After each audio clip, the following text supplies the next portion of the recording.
As an adult who works a 9 to 5, I have found getting into various seasons to be kind of essential for me in creating novelty in the everyday.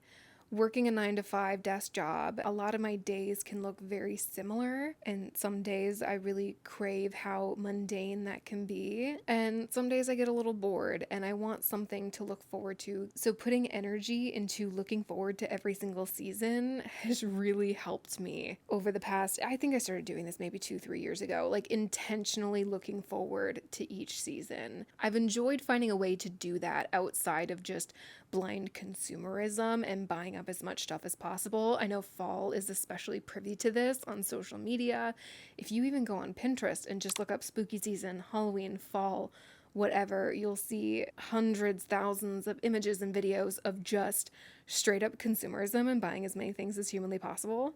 Some things that I find are fun to engage with year round that I can tailor to a specific season would be like going outside. Going outside for me and spending time out in nature looks very different in the summer than it does in the autumn fall season compared to winter and spring. Like it's fall now, so I'm gonna go drive over to one of the mountains near me with a friend of mine, and we're gonna go on some hikes this weekend. My little sister, she bought me a nail polish kit, so I love changing up my nail polish color because there's like 40 different colors in there. So changing it up for every season or holiday that's coming up is super fun.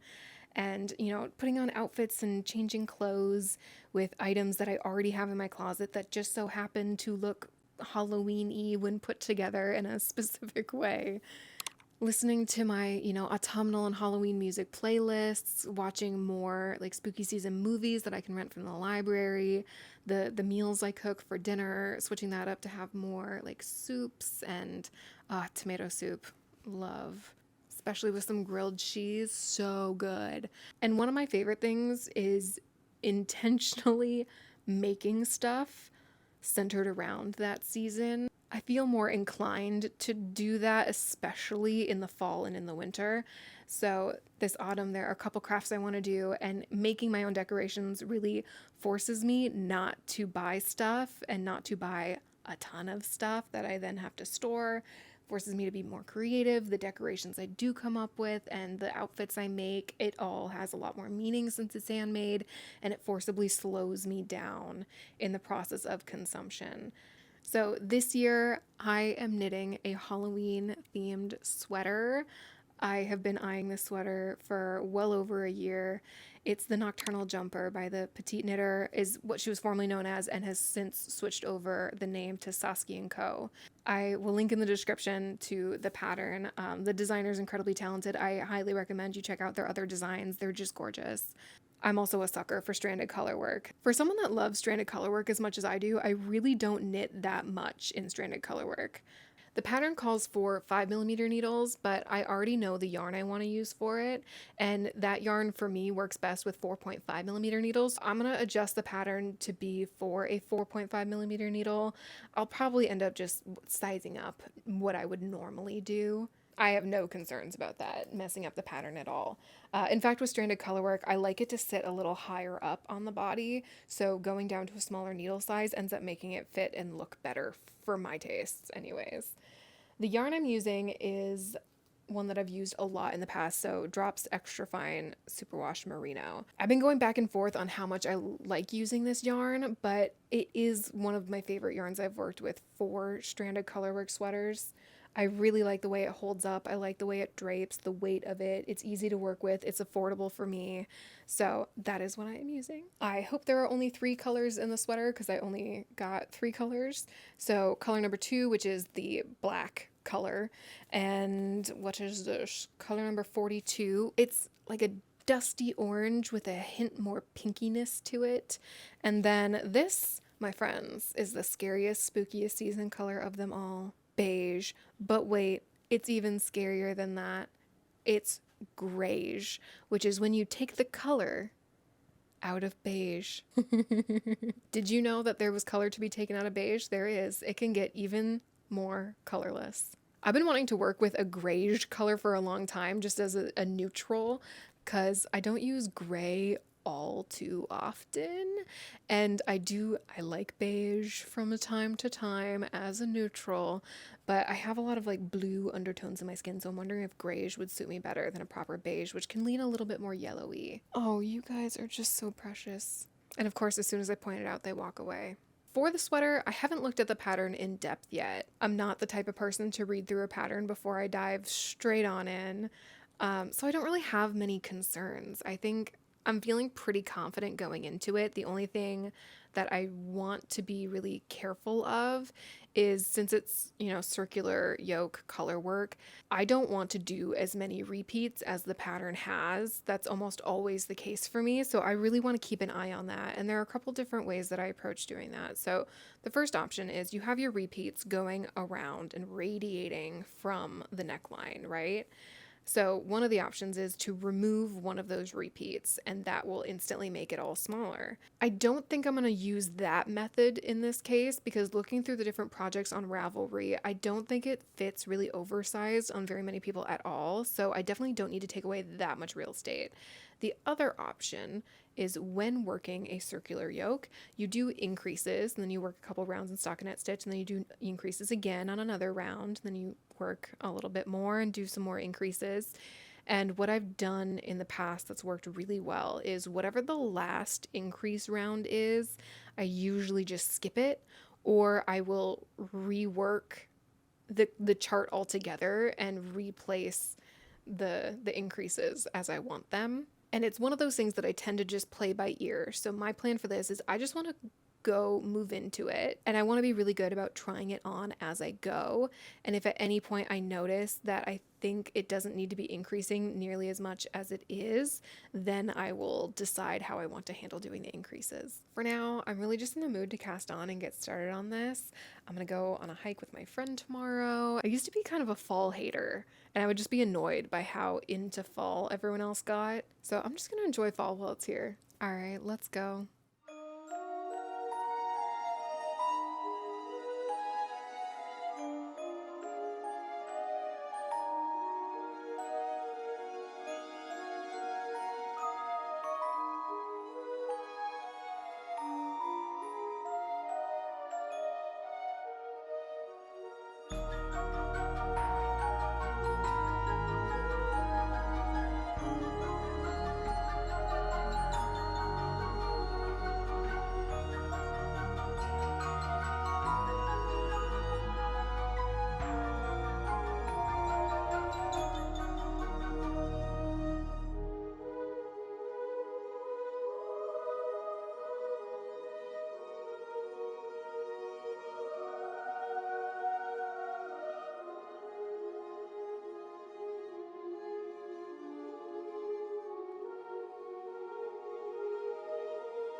Good morning. It is 7 a.m. right now, and I leave for my hike in an hour. I'm still waking up. I miss being an early riser. That was such a nice period of life. I have made progress. I worked on this last night while my husband and I were watching The Mentalist, and then a tiny bit this morning, and by a tiny bit I mean literally 1.5 rounds. I was worried that the neckline was too small. I didn't do a gauge swatch, but I was also just enjoying the meditation aspect of working on this last night. So I kept going and was like, I'll try it on in the morning. We'll see how it fits. And it's okay if I have to unravel, because I just enjoyed the process of actually knitting. So let's try it on. Also, do you like my pause t-shirt? This fits perfectly. I like when my circular yoke sweaters are a bit more fitted. I'm not a huge fan of oversized circular yoke sweaters for my body. I just don't like the look of that. I think this will be perfect.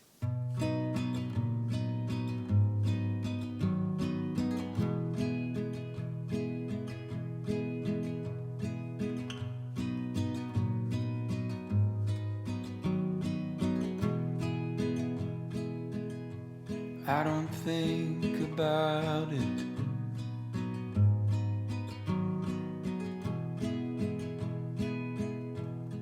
About you leaving me.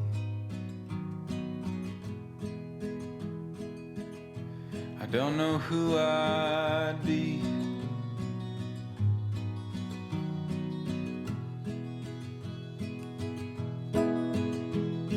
Would everything we built just turn to broken leaves? I don't think about it.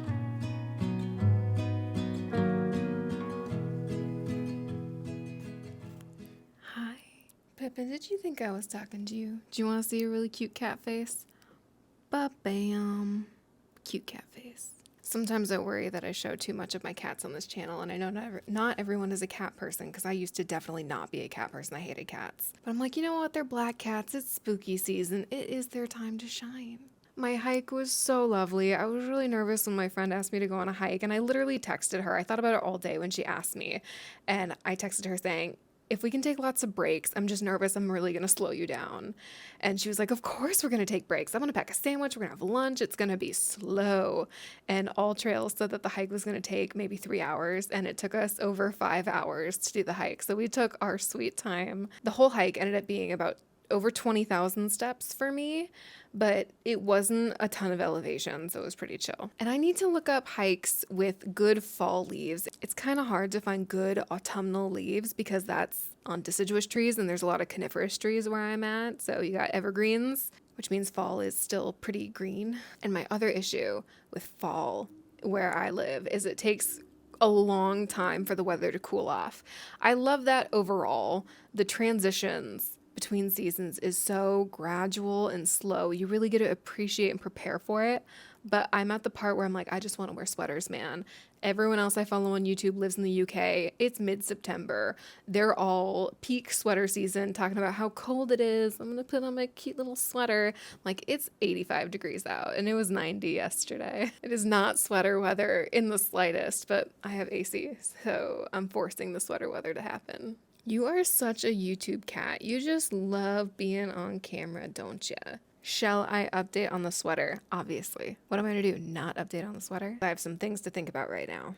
And math. I have to do math. I was questioning the grades yesterday quite a bit and just obsessively scrolling through people's projects on Ravelry, wondering if I made the wrong decision and I should have done white, because that's always my go-to when doing a more contrasty color with color work.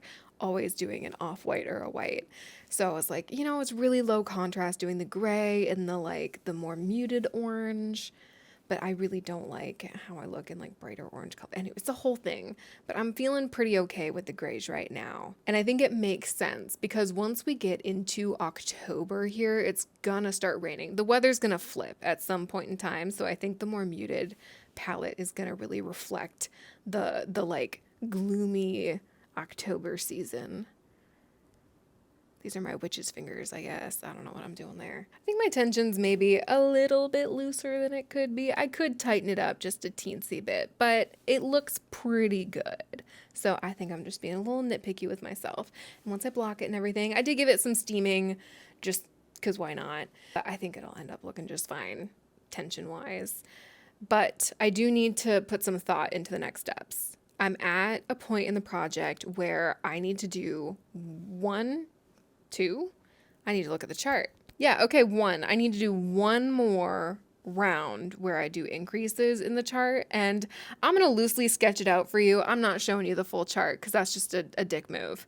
But I'm going to explain this, and I'm probably going to change up the exact numbers that I'm talking about are going to be made up numbers, but it should hopefully get the point across. All right, so when I'm looking at the chart, the designer wants you to do 3 increases once I'm done with this black section that I'm working on. As soon as I'm done with that, there's a lot of shaky cam happening. Sorry, guys. I doubt you're bothered by that, honestly. So few people would be. I think that would be too much increasing for me. When I calculate the total amount of increases needed to happen when I do that, it's just too much, especially for, you know, the way I like things to fit. So I'm going to switch up the increasing, which makes things complicated, because let's say that my total width on the chart at the largest point, let's say that's 10 stitches. And that's really important because to do that cat section, it needs to be exactly 10 stitches. So I can't just remove 3 increases and hope for the best. It's going to make that cat portion look really weird. I'm going to have a half a cat at one point in time.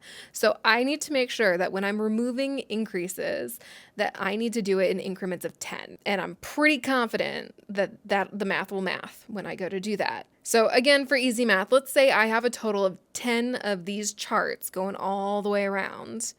And I need to do 3 increases in total for each one. That's 30 increases. And if I need to remove increases in increments of 10, I can basically only do 20 increases instead of the total of 30 when I get to do that round. Or I could do 10 instead of 30 when I go to do that round, depending on how much increasing I want to do. Clarification that I want to add. I'm editing right now. If I am removing a certain number of increases when I'm working on the color work, I'm going to have fewer cats on the sweater. That's how it works out math-wise. It's not going to perfectly line up anymore. There won't be a perfect color work chart pillar. I'm cutting up the color work chart and resizing it. So this is a visual representation of what I mean when I say the front is going to be larger than the back. Cool. I'm debating doing something a little bit weird, and I'm not sure if it's going to work out the way I'm picturing, but I'm debating. If I have 3 increases per repeat on the front portion to make room for the chest, what if I do the 3 increases all around the front, but when I go to do the back, I only do 1 increase per repeat? All that combined, I think that'll make it fit better. Worst case scenario, I have to unravel. Oh no. I can do this. I can handle it. Pippin decided I was done recording, which I am not. So anyways, I'm feeling a little nervous, but also mostly motivated to continue. If all goes well, I'm going to check in with you when I'm completely done with the yoke. If things don't go well, I'm going to check in with you when I feel emotionally ready to talk about it.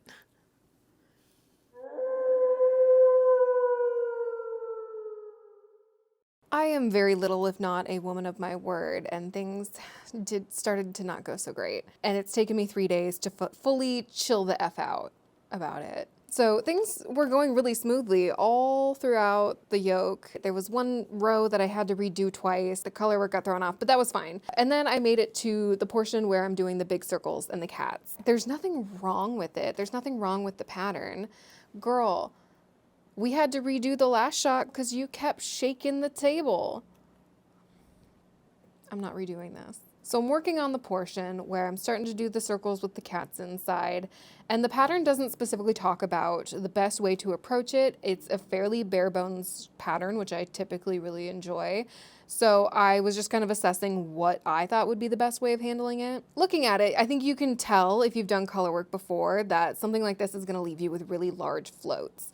Now, the complications with floats is that having large floats, is it can kind of mess with your tension a little bit. It's kind of easy to pull on them. It makes it harder to get your sweater on and not get your fingers caught in it. It can be a little bit annoying and reduce like structural soundness to the sweater. So it's better to have shorter floats in general. I decided this would be the perfect opportunity to practice ladder back jacquard, and I think it's Starcross Knits, her tutorial, I'll link below, and was following that excellent tutorial, by the way. She made it seem so simple. I was worried it was going to be really complicated, and it ended up being really simple. I was watching, in fact, a Laura Penrose video on Sunday, and she had done ladder back jacquard that day. So I was like, okay, this is my sign. That's definitely the right way to do this.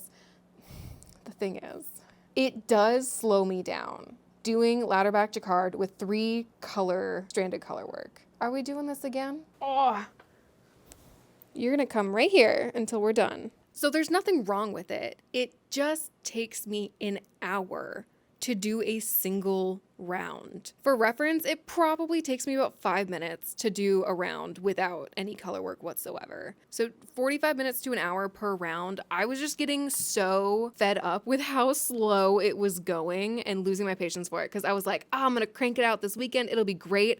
I spent a whole day on it. I got like 4 rows done. And it was so hard to stay motivated when it takes that long. I mean, that part of the chart, it's like 20 rounds. I'm like, is this gonna take me 20 hours to complete just this section of the sweater? Then I'm me, so of course I like pile thoughts on top of thoughts where I'm like, well, it's my hobby, so I shouldn't be feeling frustrated with it, and like calm down. It's just knitting. It's not a big deal. And being like, well, am I just not acknowledging my own emotions? And anyone that's been to therapy probably knows this, like the thoughts on top of thoughts, and then you just spiral. And then I ended up just sleeping for a day. And then I decided the next day, yesterday, I wasn't even going to touch it. And my friend invited me to a cider festival. I had plans with another friend to do bread making, so we all went to the cider festival, and then we all came back to my place and learned how to make bread. And I have attempt number 2 rising because the first attempt turned out so good, so I want to see if I can do it on my own. Thank goodness, this woman that was teaching us, I feel weird saying woman. It always makes it sound like a 50-year-old woman, but then I feel weird saying girl because it makes it sound like a child. This person about my age, fantastic at making bread, and like, oh, she mills her own wheat and has her own sourdough starter and makes so much bread. Anyways, that was a really nice break, just stepping away from the project for a day, and a very nice autumnal day. Oh my gosh. We went for a walked past a waterfall because we walked from my place to the cider festival, got some free cider. I did someone face painted me with a spider. It was a bunch of little kids lined up and then me. And I've just decided, release dates for videos, be damned. I'm just gonna finish this at my own pace. It was definitely the time crunch of it all that was really stressing me out. If I need to skip a week releasing a video, that is not the end of the world. It'll get done when it gets done. And maybe I will still finish this. I have 2 weeks until I plan for this to be released, and I know that I could get the body and sleeves done in a weekend. I just need to get past this cat colorwork part. Fingers crossed, wish me luck. I'm gonna take a slower approach to this, and it's going to be okay. I think I mentioned I was going to try and make tomato soup. I still haven't done that. So I think this week will be the week that I end up making tomato soup. And I'm going to try and paint my nails as well.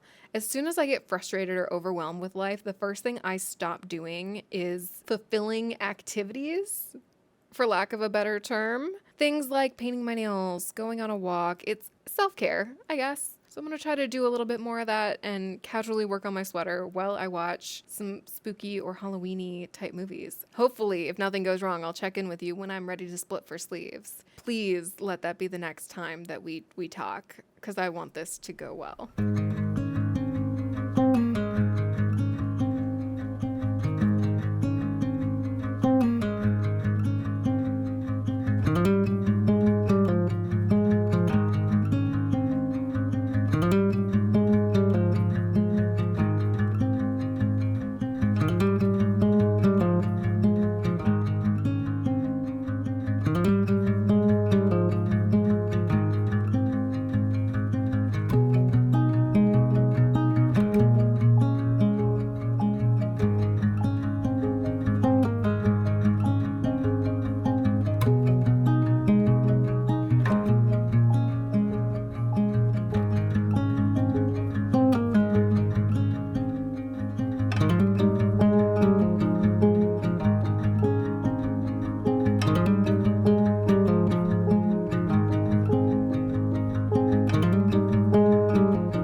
Guys, I made a dress. I'm really short, so I gotta stand on a stool. I made a dress. This is the Skyline dress by Sydney Graham, and I got a serger. So this is my first time using my serger, and I love it so much. Oh my gosh. Yeah, that was it. I just wanted to share. I think I should wear this to work tomorrow with a jean jacket. I think I might wear this to work tomorrow, and I might say out loud at my desk, I think I'm a princess. And, you know, maybe people will hear me, and that's fine. Because maybe they'll think I'm a princess too. I'm really happy with my procrastination choices. Okay, I gotta leave for work in 20 minutes. And here are my thoughts on the sweater. It's moving. No. Stay put. Haha, I have you on a stack of books, because we're professional over here. Filming on my iPhone, as always. Okay, here are my thoughts right now. I think I need to unravel back up to where I split for sleeves, because I feel like shame on me for not doing the math and taking the time and just kind of winging it. It's too wide for my tastes. With circular yoke sweaters, I prefer something a little bit more fitted. I think I added 26 stitches to the underarm, and I think I would just do 10 instead this time. So I'm not going to bring this to work. I don't like bringing my knitting to work, but when I get back, I will unravel and restart on the body portion.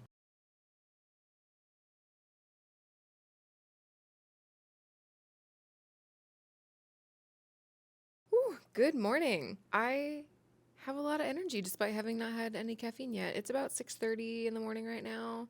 I've been waking up pretty consistently around 6:30, 6:45 before work.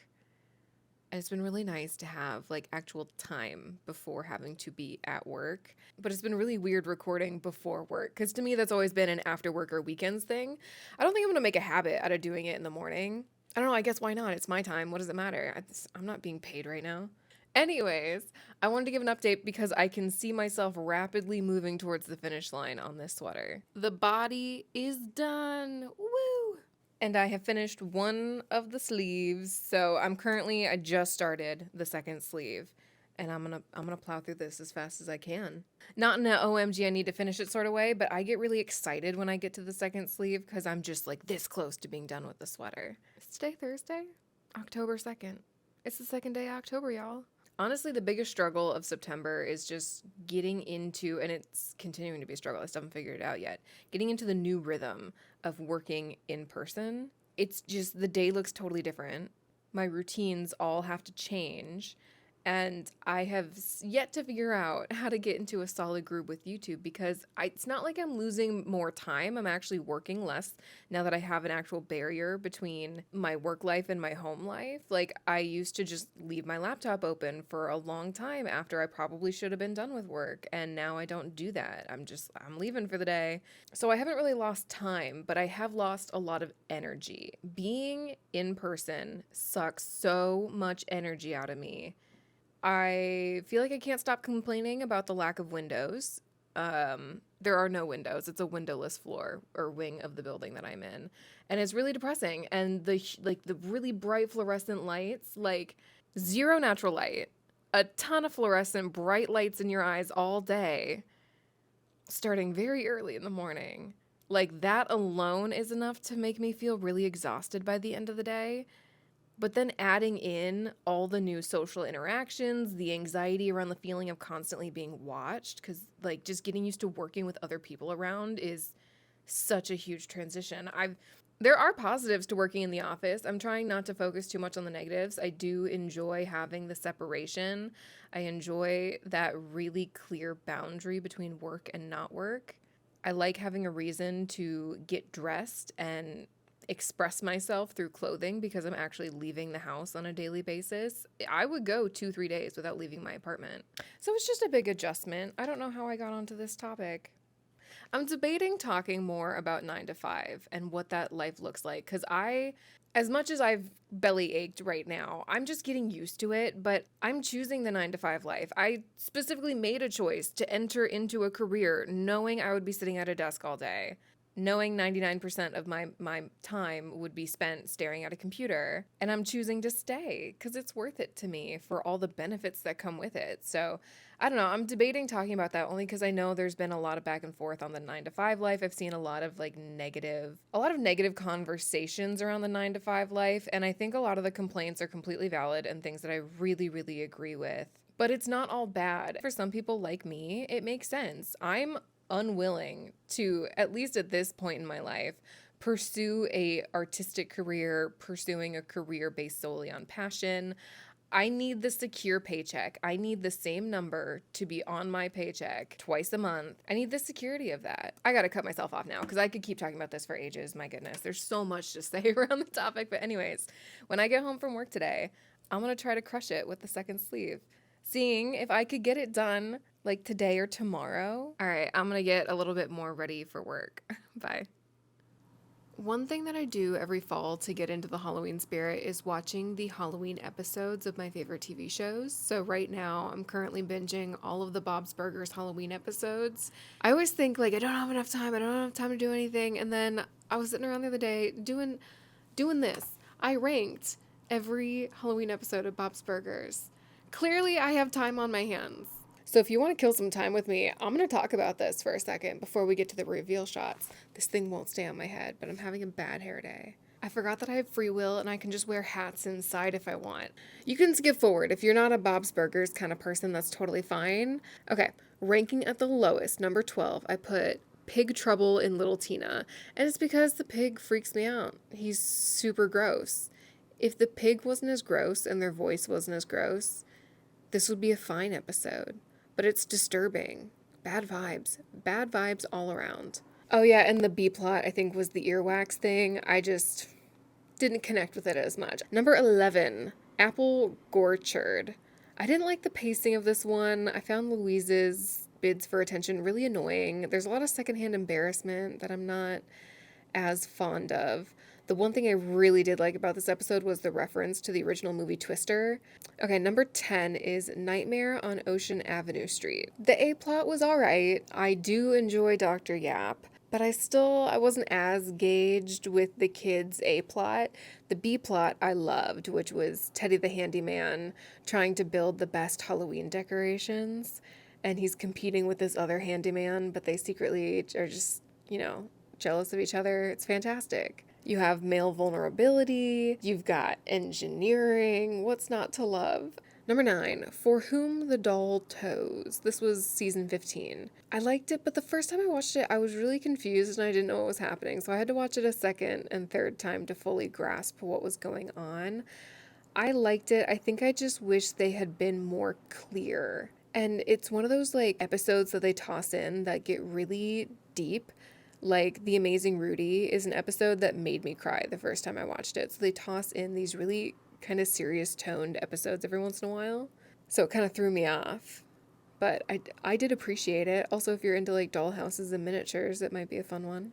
It's also not very Halloween-y. Number 8, Fortnite. Okay, I do appreciate the Millie and Louise situation. I kind of hated it at first and have recently fell in love with all of the Millie and Louise episodes. The best one being The Silence of Louise. But with the Fortnite episode, Millie is actively insane in a very dangerous way. She's harming others. They could have died, honestly. And that's a really terrifying position to put your fellow classmates in. Number 7, Heartbreak Halloween. It reminds me of the Sweet Life of Zack and Cody haunted episode with Esteban being possessed. I like the vibes for sure with this one. I appreciate the references to Halloween movies as they pop in. It's a fun episode. I also really did enjoy the B plot with the Bloodmobile. I'm terrified of giving blood. I cannot do needles. I'm such a baby. My husband has to force me to get my flu shots every year because I hate it. But it's important. We just got our flu and COVID vaccines just in time for everyone in my office to get sick, so that's fun. So I like the representation of adults that are scared of needles. They always look at me and they see all my tattoos and they're like, really? You're scared of needles? It's a different needle. It's very different. The pumpkining. I like the twist. I like the reveal at the end of this episode with the life coach. I love Gail as a character personally, so anytime she pops up, I have fun. I didn't love the B plot as much. It was cute in concept of the kids have to wait to go trick-or-treating and they're watching their favorite candy go out the window. But I feel like it wasn't enough, so that's why it's in the middle of the list. Number 5 is Full Bars, which is usually people's favorite. It's a good episode. There's good pacing. I appreciate the stakes. It feels very grounded in reality. I get a lot of secondhand embarrassment from Teddy's Halloween party, if you know what I'm talking about. It's hard to watch, but it's good. There's just so much secondhand embarrassment. It's like watching The Office. Number 4 is Tina and the Real Ghost. I love this concept. They had fun. I feel like this episode was kind of a risk for them, and they did great. I really like... Oh, wait, real quick, something about Fortnite, which I had ranked at number 8. I really did like the B-plot on that one where they're making the kids' Halloween costume, and it's they're all doing the tails. There's a lot of funny stuff with that B-plot. They had fun with that one. Okay, back to Tina and the Real Ghost. Love this episode. The pacing is fantastic. The stories are very connected to one another, which is fun. And you have growth, learning, vengeance, comeuppance. It's a good episode, and I like Tina episodes as well, which is not surprising that number 3 is Tina Witch. Classic episode. It's so funny. I love seeing the teenage angst come out with Tina a bit more, and it's fun seeing her be confident, which is not something we get to see from Tina too often. So that feels like a treat. Also, her sandwich costume was phenomenal, and it's criminal that she lost to Rudy. Tina should have won the costume contest, without a doubt. I think it was maybe the presentation, but the costume itself, 10 out of 10. Number 2, Wolf of Wharf Street. This feels like a classic horror movie. They definitely leaned into those vibes. It's campy. The A plot and B plot are both really strong, very related, and really funny watching Bob freak out at Teddy, slowly being convinced that Teddy's a werewolf. That's fantastic. And number 1 is The Haunting. It is definitely my favorite Halloween episode, one of my favorite episodes, period. Louise announces to her family how sad she is that she can never get scared, and she really wants to for Halloween, and how special that would be. And so her family kind of tricks her into this very elaborate Halloween plan to scare her. The writing in that one was really well done. The pacing was perfect. You do get to feel a little bit scared in this episode too, where you're also not sure what's going on. And those are my thoughts on the Bob's Burgers Halloween episodes. Thank you for indulging. Y'all, I played Yarn Chicken and I lost. It's possible this is an overreaction.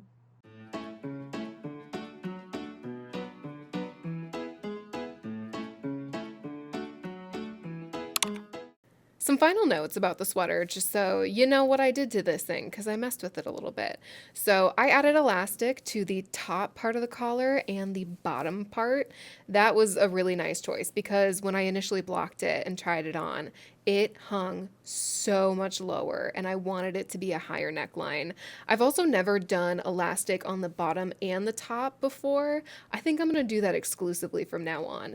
It prevents the top part from just choking me. Sometimes the elastic can be a little bit too tight, but putting it on the bottom added some much needed support. I basically followed the pattern all the way down to here, and then I messed with it. So I reduced the number of increases quite significantly on the final round, and I am really content with that choice. I used ladderback jacquard for the cap portion, which was a slog. It took me a lot longer. It took me a while to get used to. It wasn't difficult though, so that's the good thing. I would totally do it again. I just need to note for the future, it does create a thicker material when you do the ladderback, on top of 3-color colorwork just usually being a much thicker material. So there's no avoiding that. I added embroidery only to one of the cats instead of all of them, and I kind of like that, just to have one be a little bit different, but I might change my mind in the future and do that to all of them. I don't know. We'll find out. If I'm debating 2 options, I try to go with the low effort option first and then decide if I want to do the high effort option later. What else did I mess with? Oh yeah, I put a lot more stitches on the front panel than on the back panel. So if we're looking at these cats, which are all equal width, I put 5 in the front, 3 for each sleeve, and 3 in the back, and that distribution has worked out really well. I think that's it for changes, really. I'm really loving the corrugated ribbing. That's something I want to do in the future on sweaters. I think if I had a plain colored stockinette stitch sweater, that would be a fun detail to add a contrasting color along all the ribbing.